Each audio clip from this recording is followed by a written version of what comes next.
କାହାଣୀ ପୁରୁଷାର୍ଥ।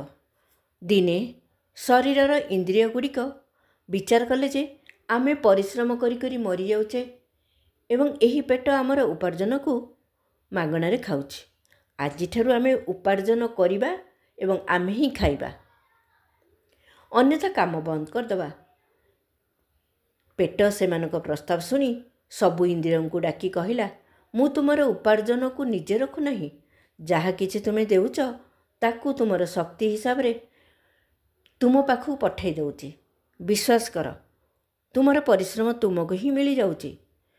କିନ୍ତୁ କୌଣସି ଇନ୍ଦ୍ରିୟ ଏକଥା ବୁଝିଲେ ନାହିଁ ଏବଂ ପ୍ରସ୍ତାବ ଅନୁସାରେ ସମସ୍ତ କାର୍ଯ୍ୟ ବନ୍ଦ କରିଦେଲେ।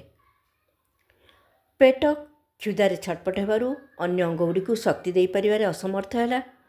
ପରିଣାମ ସ୍ୱରୂପ ସମସ୍ତ ଅଙ୍ଗର ଶକ୍ତି ନଷ୍ଟ ହେବାକୁ ଲାଗିଲା। ଏହି ସ୍ଥିତିରେ ସମସ୍ତ ଅଙ୍ଗ ଘାବରେଇ ଗଲେ।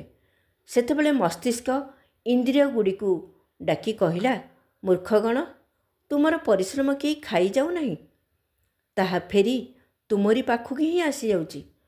ଅନ୍ୟମାନଙ୍କର ସେବା କଲେ ତୁମର କ୍ଷତି ହେଉଛି ବୋଲି ତୁମେ ଚିନ୍ତା କର ନାହିଁ। ବାସ୍ତବରେ ଯାହା କିଛି ତୁମେ ଅନ୍ୟମାନଙ୍କୁ ଦେଉଛ ତାହା ସୁଧ ସହିତ ତୁମରି ହିଁ ପାଖକୁ ଫେରି ଆସୁଛି। ଏବେ ଇନ୍ଦ୍ରିୟ ଗୁଡ଼ିକ ସହକାର ଏବଂ ସହଯୋଗର ବାସ୍ତବତା ବୁଝିପାରିଲେ, ପୁଣି କାର୍ଯ୍ୟ କରିବା ଆରମ୍ଭ କରିଦେଲେ। ପ୍ରକୃତ କଥା ହେଉଛି, କୌଣସି କାର୍ଯ୍ୟର ଶ୍ରେୟ ଅନ୍ୟ କାହାକୁ ମିଳୁନାହିଁ କାହିଁକି ତାହା ସାମୂହିକ ପୁରୁଷାର୍ଥ ଦ୍ୱାରା ସମ୍ଭବପର ହୋଇପାରିଥାଏ। ଧନ୍ୟବାଦ। ବିଚାରକ୍ରାନ୍ତି ଦୂତ ୟୁଟ୍ୟୁବ୍ ଓଡ଼ିଆ ଚ୍ୟାନେଲକୁ ସବସ୍କ୍ରାଇବ୍ କରିବା ସହ ପରବର୍ତ୍ତୀ ଭିଡ଼ିଓ ପ୍ରାପ୍ତ କରିବା ପାଇଁ ବେଲ୍ ଆଇକନ୍ ଦବାନ୍ତୁ ଏବଂ ବିଚାରକ୍ରାନ୍ତି ଦୂତ ଓଡ଼ିଆ ଫେସବୁକ୍ ପେଜ୍ ସହ ଯୋଡ଼ି ହୁଅନ୍ତୁ। ଧନ୍ୟବାଦ।